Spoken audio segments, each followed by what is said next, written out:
अस्सलामुअलैकुम, this is doctor Marina Khan. आज की वीडियो में मैं आपको बताऊंगी डेंटल कैविटीज़ के बारे में। डेंटल कैविटीज़ या दांत का कीड़ा लगने की वजूहात क्या हैं।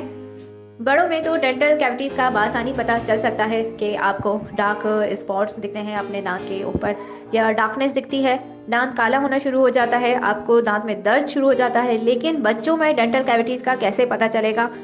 डॉक्टर के पास जाने से पहले क्या होम रेमेडीज़ आप ट्राई कर सकते हैं, या अगर अभी डॉक्टर के अपॉइंटमेंट में टाइम है या कुछ दिन का ऐसा टाइम है, या अगर आप बाहर ट्रैवल कर रहे हैं तो क्या ट्रीटमेंट आप ले सकते हैं, या क्या ओवर द काउंटर मेडिसिन आप ले सकते हैं। डेंटल कैविटीज से कैसे बचा जा सकता है, कौन से ऐसे लाइफ रूल्स हैं जिनको फॉलो करके हम डेंटल कैविटीज से बच सकते हैं, तो ये सब जानने वाले हैं आप आज की वीडियो में। बच्चों के दांत बड़ों के दांत के मुकाबले में नाजुक होते हैं, मतलब मजबूत नहीं होते हैं, उनमें बासानी कीड़ा लग सकता है।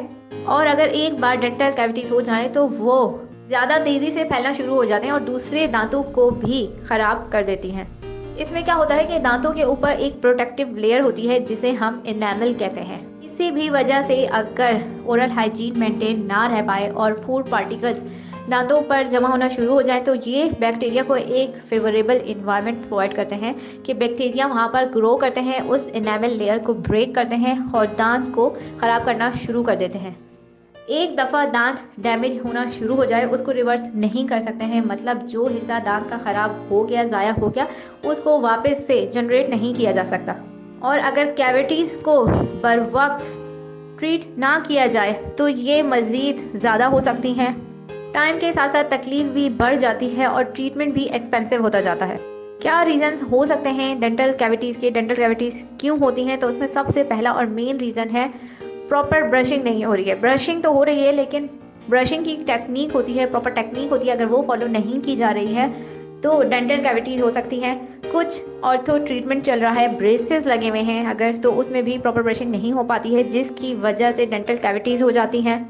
कुछ लोग गुस्से में दांत रगड़े होते हैं या नींद में उनको पता नहीं चलता और वो दांत रगड़े होते हैं, तो उससे भी इनेमल लेयर डैमेज होती है और कैविटीज़ हो सकती हैं। कुछ लोगों के मुंह में अगर सलाइवा कम बनता है या थूक हम जिसे कहते हैं, अगर वो कम बनती है तो उसकी वजह से भी कैविटीज़ हो सकती हैं।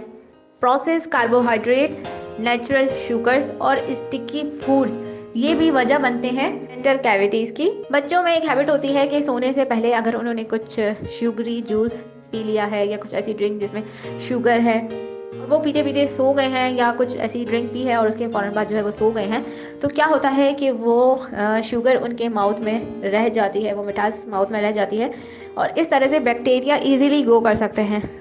बड़े तो समझ सकते हैं कि हमें डेंटल कैविटीज़ हो रही हैं, लेकिन बच्चे कम्युनिकेट नहीं कर पाते, उनको नहीं समझ में आती है कि अगर उनको दांत में सनसनाहट हो रही है, इरिटेशन हो रही है, दर्द हो रहा है।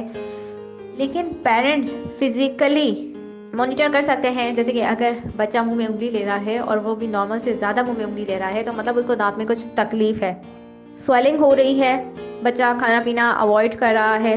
फिज़िकली अगर देखा जाए तो दांत में अगर आपको होल दिख रहा है या ब्लैक डार्क स्पॉट्स दिख रहे हैं तो मतलब डेंटल कैविटी हो रही है। डॉक्टर के अपॉइंटमेंट में अभी टाइम है या डॉक्टर के पास अभी जाने में टाइम है, तो उससे पहले क्या होम रेमेडीज़ आप कर सकते हैं। क्लफ मतलब लौंग, वहाँ पर जहाँ पर डेंटल कैविटी है वहाँ पर लौंग रख सकते हैं, या लौंग का तेल मतलब क्लफ ऑयल यूज़ कर सकते हैं। एलोवेरा जेल लगा सकते हैं। लिस्ट्रीन माउथ वॉश आता है, उससे माउथ रिंस कर सकते हैं।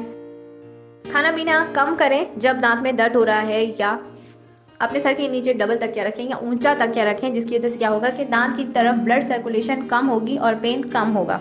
आइस पैक यूज़ कर सकते हैं।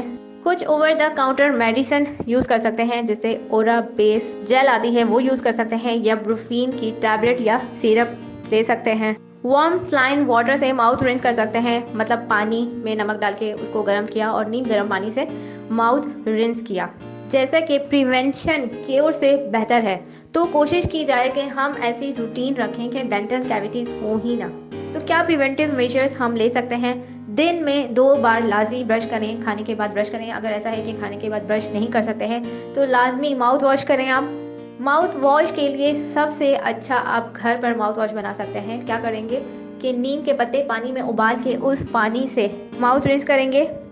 डेंटल फ्लॉस का यूज़ कर सकते हैं। ब्रशिंग करें तो ब्रश को सर्कुलर मोशन में दांतों के ऊपर घुमाएं, दाएं तरफ बाएं तरफ, फ्रंट के तीर, और दांतों के ऊपर वाले हिस्सों पे जो हमारे दाढ़ होती है, दाढ़ों के ऊपर वाली साइड में ब्रश को सर्कुलर मोशन में घुमाएं। दांत की अंदर वाली साइड पे जहाँ पे हमारी ज़बान होती है वहाँ पर ब्रश को सर्कुलर मोशन में अच्छी तरह से घुमाएं।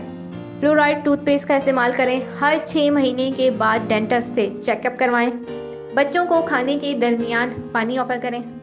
तो ये है हमारी प्रिवेंटिव स्टेप्स जिनकी वजह से या जिनको फॉलो करके हम डेंटल कैविटी से, हमारे बच्चे डेंटल कैविटी से बच सकते हैं।